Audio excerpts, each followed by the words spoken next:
church bells stopped chiming, the big clock bonged 12 times, high noon. The cowboys saddled up and headed for the country. The mix of hillbilly blues, folk, and gospel music, lyrics laced with beat poems and biblical symbolism, make Rob McNerlin's music hard to categorize.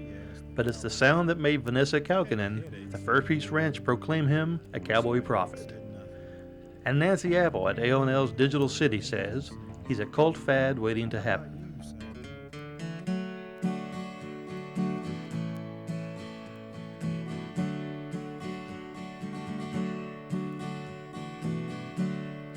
Early morning, almost dawn.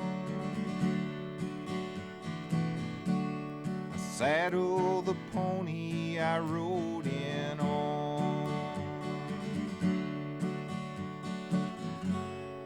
You know I told you I must go, 'cause my cowboy boot heel taps out the rhythm of my soul.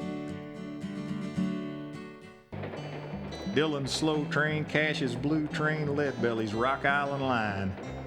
I always wanted to follow in my hero's footsteps. Maybe, just maybe I am. I got the blues, the lonesome blues. Hear that lonesome whippoorwill? Hank Williams is by my side riding them last few miles to the graveyard. This train was bound for glory. I started out with these records of my parents. Son records with Johnny Cash and Little Richard and Chuck Berry and Dad's old Tex Ritter albums and Hank Williams. And besides that, we had the hymns in church and had a great pastor in the church that played guitar and sang cowboy songs and had a horse that did tricks, and he would show up in this big Western outfit, and it was like Roy Rogers coming to the house. And those influences just swept me away. And later on, because you'd be listening to a Johnny Cash record, and you'd read on the notes that it was a Bob Dylan song he was singing, so you'd have to go check out Bob Dylan. And reading about Bob Dylan, you'd hear about Woody Guthrie, and you'd have to check out Woody, and in finding out about Woody, you'd hear that this kid named Ramblin' Jack Elliott was hanging out with him. And so, you know, the influences just kept piling on. It was like a big musical chain. Just, you know, link after link, you discovered new things. And so then, you know, I actually met Ramblin' Jack Elliott. We compared cowboy hats and became friends. And before too long, I was on the road with him some, playing shows. And then he was recording on one of my records.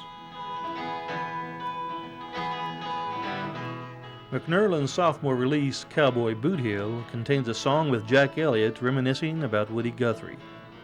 The album was produced by John Carter Cash and recorded at Johnny Cash's infamous Cabin Studio. Songwriting. Oh man, when did I start songwriting? I remember sitting in school during study hall, writing songs instead of doing my homework. So that's the earliest I remember trying to write songs. But I don't know why I even started. I guess it was because all of my heroes, Hank Williams wrote songs, you know, Johnny Cash wrote songs, and so I thought, well, I need to write songs.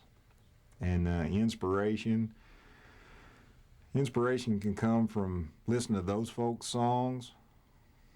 Hearing the train, had a train track down over the hill from our house, and hearing the train late at night, that was a big inspiration.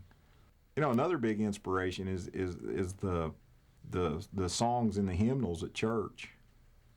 You know, you sing those week after week, and you start getting this feel for that style of writing, and it's that real traditional. It's the same style that the folk music came from. It's the Carter family. It's Woody Guthrie. It's Jimmy Rogers. You know, but then you start reading, you hear these surreal lyrics of Dylan's, and this beat mentality of Jack Elliott, and so you read a little bit of Kerouac, and you realize how that writing style's right there with John the Revelator. You know, there's the similarity between Revelations and something that Kerouac may have written. And all of that just influenced me and inspired me to write. And it's just fun playing with words.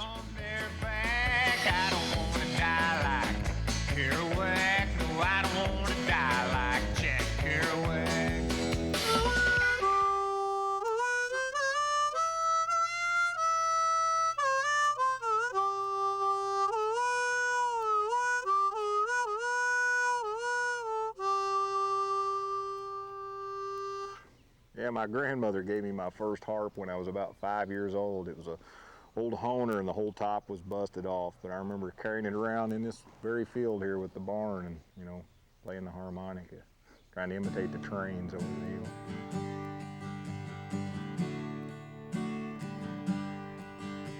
Have you been to the canyon of the unknown? Cross the desert and touch the bones of the jackal and the sphinx in the painted sand. You dug out the marrow and held it in your hand. But the guitar playing was always secondary. There's such great guitar players out there, but I just wanted to be able to accompany myself, you know, to play songs. I wanted to sing, and I thought, well, playing the guitar is the best way for me to not have to have a band with me all the time. Two young girls dressed like angels, each with two eyes of fire, biting the crust. The release of Lonesome Valley Again in 2003 shows Rob still firmly planted in tradition and reaching a new level of surrealism with his lyrics. The combination landed the album on the Americana music charts. Exotic fans held in the hands of lily-white maids of the East. They may distract you and hide the fact you missed out on the big feast. Rob has toured and recorded with Ramblin' Jack Elliott, performed so many times with the Nitty Gritty Dirt Band, they claim he's the official opener in the Kentucky area. He's also shared the stage with acts as diverse as Hot Tuna, John Hartford, Riders in the Sky, and Jim Lauderdale. Along with clubs, coffee houses, fairs, and festivals, Rob has appeared at Jorma Kaukonen's Fur Peace Ranch, Nashville's Bluebird Cafe, and landed on syndicated radio shows such as Mountain Stage and Woodsong's Old Time Radio Hour. His music also graced award-winning documentaries including Kentucky's Land of Tomorrow, starring Richard Thomas. With his singing, songwriting, guitar, harmonica, and cowboy image, Rob McNerlin is proving himself to be a link in the musical chain.